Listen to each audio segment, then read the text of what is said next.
नमस्ते दोस्तों। इन दिनों हमारे देश की पार्लियामेंट के उद्घाटन के दौरान आपने एक विवाद सुना होगा, अखंड भारत। हमारे नई पार्लियामेंट में अखंड भारत का एक नक्शा लगाया गया है भारत सरकार के द्वारा। तो आज इसी कॉन्सेप्ट को हम चैट जीपीटी से समझने की कोशिश करेंगे, अखंड भारत क्या है। तो हमने चैट जीपीटी से क्वेश्चन पूछा है, what is the concept of अखंड भारत। और हमने जो चैट जीपीटी ने हमें बताया है इंग्लिश में, उसका हमने हिंदी ट्रांसलेट किया है और हम हिंदी ट्रांसलेट को आपको पढ़ के सुनाएंगे चैट जीपीटी इसके बारे में क्या बताता है।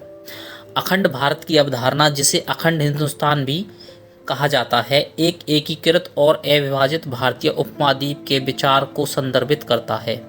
अखंड का अर्थ हिंदी में अविभाजित या अखंड है और भारत भारत का हिंदी नाम है। अखंड भारत पूरे भारतीय उपमहाद्वीप के पुनर्मिलन की कल्पना करता है, जिसमें ऐतिहासिक रूप से वर्तमान भारत, पाकिस्तान, बांग्लादेश, नेपाल, भूटान और अफगानिस्तान, म्यांमार और श्रीलंका के कुछ हिस्से शामिल हैं।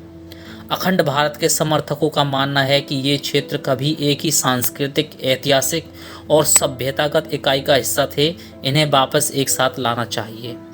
अखंड भारत की अवधारणा 20वीं शताब्दी की शुरुआत में भारतीय स्वतंत्रता आंदोलन के दौरान उभरी।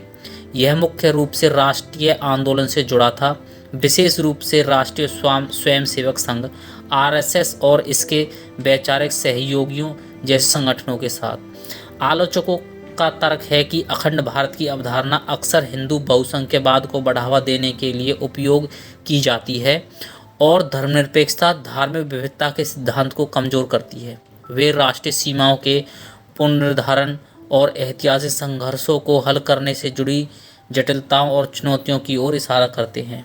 यह ध्यान रखना महत्वपूर्ण है कि अखंड भारत की अवधारणा एक विवादास्पद और विभाजनकारी विषय है और इस पर राय अलग अलग व्यक्तियों और समूहों के बीच व्यापक रूप से भिन्न है। तो दोस्तों देखो, चैट जीपीटी ने हमें ये बड़ा ही लाजवाब आंसर बताया है कॉन्सेप्ट ऑफ अखंड भारत का। थैंक यू दोस्तों, देखने के लिए बहुत बहुत धन्यवाद। Thanks for watching.